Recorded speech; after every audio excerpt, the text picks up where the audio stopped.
All right, Cheryl, welcome to this podcast. I'm so excited to have you here. Yeah, how are you doing today? I'm doing great. How are you? I am doing well. As listeners know, this is always a pretty short thing, so we just get into it right away. So if you're ready, I got my first question for you. Good. Let's go. All right. So tell me a little bit about your career progression and maybe some habits or strategies that have helped you. We've talked in the past, and I know that you have a kind of a different path for educators since you started in the business world, but tell us just a little bit about that progression and some things that have helped you move along in your career. I took a rather non-traditional. I started off when my kids were really young. Started a business training people with disabilities to use computer technology in the days before it was a thing. Okay. Early 1990s. Let's go back that far. And during that time, I was really, there was not a lot of formal training materials out there. So I ended up writing a lot of my own training materials. Mhm. And in the course of writing a lot of my own training materials, my audience is because that's when voice recognition first entered the market. It was okay, I have people who have physical disabilities, I have people who have mental disabilities, I have people who are doctors and lawyers who want to use voice recognition technology. And I'm trying to write a training for all of them. And so I was like, okay, we get into everybody in the learning space always talks about learning styles, auditory, visual, kinesthetic. I was like, that's not going to help me. So I started looking into what motivates people to learn and how do you address different people with different learning styles without having to reinvent the wheel every time you come to a different audience, right? So I spent many years doing that, about 10 years. And then due to some life circumstances, I ended up partnering with a guy. It was really fun. And this was in the days when the internet was brand new. And we started writing online tutorials. So that was really cool because there wasn't technology for online stuff back then. And I decided I really liked that. And I wanted to go back to school because at this point I have no education. Okay. Mhm. I'm just a person who knew nothing about computers who wanted to start a computer business. Go figure that, right? Yeah. So anyway, from there, I like I said, we're still in the early 2000s and there was no formal curriculum or degree program in the college space for e-learning or online learning. So I learned that the things that I needed to learn were IT, computer technology. I needed to learn not visual, how to create graphics, graphic design. That's the word I'm looking for. And I also needed to understand how people learned. We'll talk about three completely, totally different disciplines, right? Right.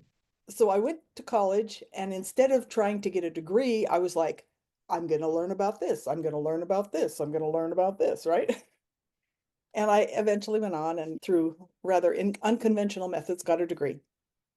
And then I got my master's degree in action learning, which I don't know how many people know about action learning, but I was working for a company, Sodexo. Many people might have heard of it, especially if you're in the education space, because they do a lot of cafeterias in colleges. But anyway, working for them, they put me through a action learning program, which is very project based. 18 months, you have a project that you work on. And I won't go into all of the different details about it, but it was here's where the project started. Here was the evolution of the project throughout the time, the 18 months. And here's what I learned. And here's the real kicker for all you education people out there. Okay. At the very end, my job based on my project was to convince Sodexo that they needed to have a formal online learning program because they had a whole bunch of technical writers that were not instructional designers and they needed to convert them from technical writers to instructional designers, which was once again a whole different discipline. Well, my project failed. Sodexo said, nope, we're not doing it, blah, blah, blah. Yeah. And I was like, oh my gosh, I just spent 18 months devoting my life to doing all of these project plans and trainings and all this stuff, right? And I went to my counselor, academic counselor for this program, this educational program that I was engaged in to get my master's. And I was like, oh, does this mean I'm not going to get it? I'm all like, oh. And she said, no, that's not the purpose of the program. The purpose of the program was not to see whether or not you could sell Sodexo on a program. That will put you in sales and marketing for that. Mhm. And so it was all about my learning journey and what I had learned and what kinds of takeaways I had that I could apply in my own career and different things. So there was a whole other list of criteria that determined whether or not I got my degree, which I did. And it's rare to get I didn't get a traditional, once again, master's degree because I specifically wanted this action learning program through the same, and it was through the UK, through the same school. It fell under Oxford, but it was not Oxford. I don't want to mislead anybody there, but it was the thing there. So anyway, I had a very unconventional way of going about my own personal education and all the things I learned through education, which I think will lead us into this discussion a little bit more. Yeah, and I think that's a great segue because you've written a book, The Ambition Mhm. Quotient, the Yes. missing link, right? Yeah. It sounds like your journey might have been leading you to that point, but talk about where did this book come from? Who's that intended audience? What are some key takeaways from the Ambition Quotient? Okay. It's a very short book. So guess what? You'll get a very short. What I found after I was an independent consultant. I quit working for Sodexo, ended up as an independent consultant. And I worked for a lot of government contractors, but I also worked for a lot of small business, big business, you name it. I've worked for everybody under the sun, right? But consistently across the board, and around 2010, 2011, I started recognizing that a lot of the training programs that I was writing as a corporate instructional designer were onboarding programs. Go Mhm. figure, right? And this is about the time when all of the millennials and all these Gen Z and in the corporate world, it's, oh, we've got all these baby boomers and all these millennials. How do we mesh those two and get them? There was a whole lot about that, but there was also just a lot about onboarding in general. And I noticed that there was this huge gap from young people who'd graduated from school, one academic university or K through 12, whatever. When they came into the workplace, they were missing five key attributes: creativity, problem solving, team building, communication, and resilience. And it was funny because that was just my own observations. I had no data to back that up. It was interesting. But in the corporate learning space, there's ATD, the Association of Talent Development, which is what used to be ASTD, one of the biggest membership organization out there for corporate learning development. And a year or two later, they came out with a study and they were studying the same thing I was observing. And guess what? I nailed all five of them. And so I decided I was going to write this book and just share my own personal anecdotes and experiences with all these students that I was onboarding into the corp, bringing them, trying to bridge that gap between their academic careers and their newfound careers and helping them to build these attributes because I found that they were really struggling to come from the academic world into the corporate world. It was you may know your subject matter when you come in some cases, because not all people will get a job in the discipline in which they went to school. I found that a lot of the types of activities that I had engaged in throughout all my unconventional journey through my academic career helped me develop those types of things. And I also learned from my own experience working with these young people um, how to help them develop those. So that's the short synopsis of the book. That's great. Now, can you name those five again? Those are awesome things that we can all be working on. Yes, creativity, problem solving, team building, communication, and resilience. Not in that order. Right. So it sounds like we have a lot of schools now that are pushing towards project-based learning, and those are some of the tenets that I don't want to quote them, but those are Yeah. some of the things that they focus on, right? Yes. And that's becoming bigger and bigger. I know in my district we have two schools specifically that is their main method of teaching, and it's becoming more and more common for teachers, just like individual classroom teachers, to work that into a unit or two or three throughout the school year. Yes. And I'm so excited to hear that because I felt like even we're in 2024, I'm like, I've been preaching this for how long now?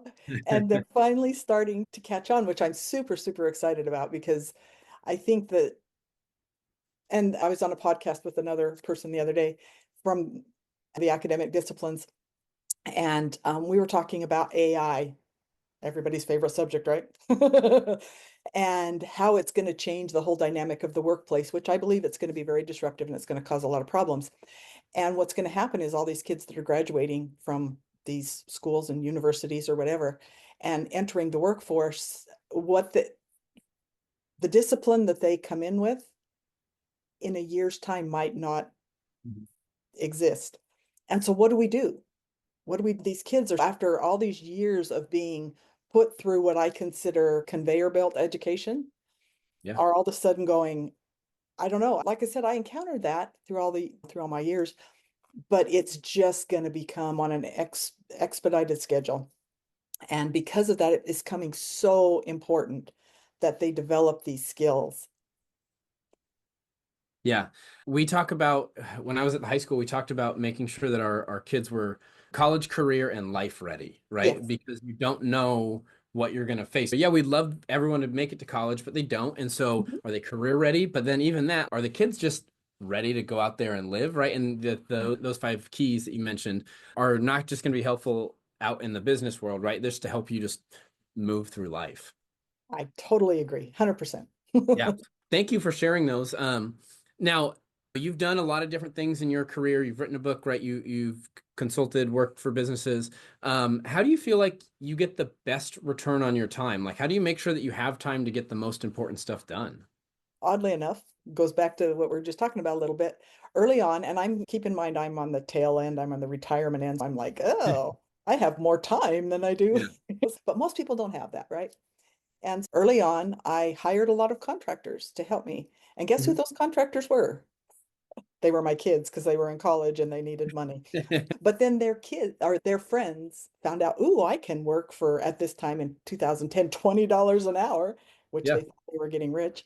And I can work remotely on my own hours. They thought they were in seventh heaven, right? But that's where I really started going, okay, I'm dealing with a ton of these college kids who don't know how to manage their time, don't know how to deal with a project plan, don't know how to deal with any of those types of things. And so I spent a lot of time training them how to do that at the behest of my daughter, no less, who was actually pretty good at it, thank goodness. And she was a great inspiration and a help to me. And they say you learn the most by teaching. Yep. And by teaching them, that's how I learned how to do that. That's awesome. Yeah, I asked that question to so many different people, and you're the first one to say hire a contractor. Like essentially find someone. If there's something you can outsource, then outsource it. Really interesting idea. I've thought a little bit about that of working in public schools that if I had my own like virtual assistant, that'd be wrong for a bunch of reasons, especially with like public records requests or whatever. But just are there other things that could be done like that to help ease a school leader's job? Not like your day-to-day operations, but other things. And I'm sure there are. I just need to sit down and think that one through for longer. Interestingly enough, and this is an anecdote from my book, I will tell you, going back to the idea that we learn best when we teach, right? And teachers, I find, I'm guilty, number one, are the worst people. See, I graduated, I have really good grammar. Um, are the worst at, how would you say, allowing our students to teach. Yeah. Because we live in a world where we're the expert, we know everything, we're going to share the knowledge, then we're going to test you to see. My son became an electrician and my brother hired him. And especially in the vocational space, you're going to find a lot of people coming into that space, employees who, for whatever reason, they probably didn't do well in school and they don't have a lot of good work habits and blah, blah, blah, whole story, right?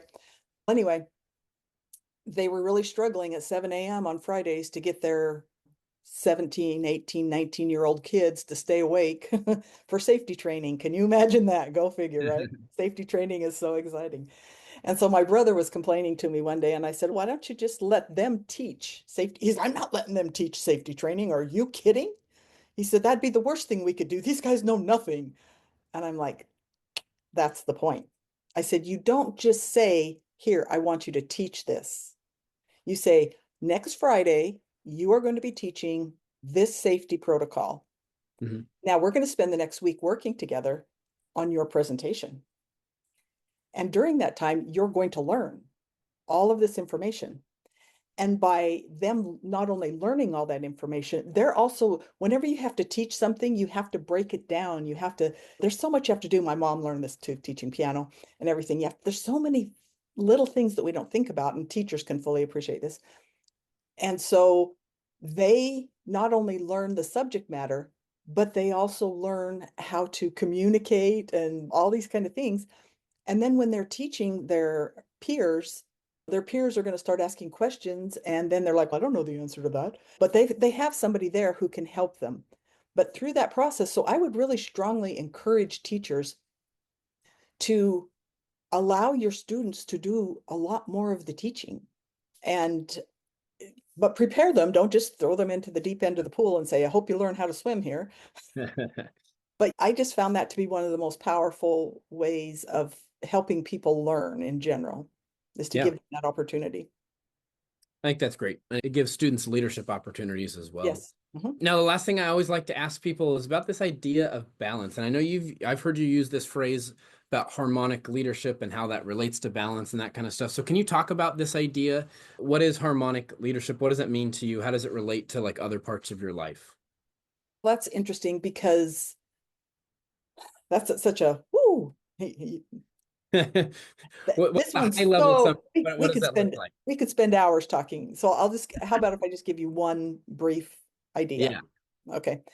Is harmonic leadership to me is really about helping people once again understand that as a leader, a teacher, whatever you want to call it, that we are all leaders. I had the hardest time understanding this in my life because I didn't ever feel I wasn't a CEO, I wasn't the head of some department, I wasn't anything. I was just a contractor that went in Mhm. and sure, I hired a bunch of other contractors to help me. And I didn't ever see myself as a leader. If everybody sees themselves as a leader and takes the time to really internalize what that means, we behave differently. If I were, let's just say I was a CEO and I have a whole bunch of people who are really struggling to find work-life balance or whatever. If I put myself in their shoes and I start walking their walk, then all of a sudden I look at things differently. And so when we talk about harmonic leadership, we talk a lot about quiet leadership, about servant leadership, and about walking in other people's shoes. Because when you do that and things through that different lens, it naturally creates harmony because we're connecting with other people simply because we're understanding them.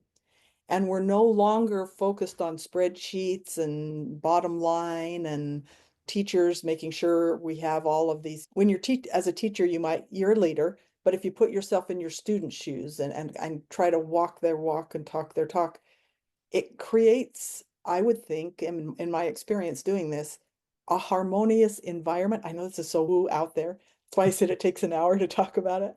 But this harmonious environment just naturally reduces stress. Obviously, I talk a lot with my hands and brings people closer together. Yeah. So thank you for sharing that perspective. And I think we can lose that at times of this idea of putting ourselves in, like, who are we leading, putting ourselves in their shoes. And I love the idea of, as a teacher, as a school leader, what does it look like? What does your school look like if you were to walk as a student, not as a principal, not as a teacher? And I know, like, when I was in graduate school, we actually had to do that for a whole day. We literally had to go shoulder to shoulder with a Wow. kid and follow them through their day. But when people don't force you to do that, I think we forget. And that's a great reminder of go sit next to a kid in a classroom and view the teacher from their perspective, not just from an evaluation perspective or a coaching mindset or anything like that. Thank you for that perspective, Cheryl. And just on a brief note on the end here, I'm heavily involved in, you want to talk about the two most contentious topics in the world, religion and politics, right? And I have a Sunday night group, and we talk so much about harmony Mhm. and just building unity and bridging divides and just the small number of people in the group. And just we've talked, and I just went to lunch and just got home from lunch at 6:30 at night with somebody, with a member of one of my groups, and she says, I love coming to your group because I feel better. And she says, even though we're all on Zoom, I feel connected to people. Yeah. That's cool. Cheryl, this was super fun. Thank you for sharing all your perspectives and letting us know about your book, The Ambition Quotient. And so just want to say thank you so much. Thank you so much for having me. Of course, take care. Bye.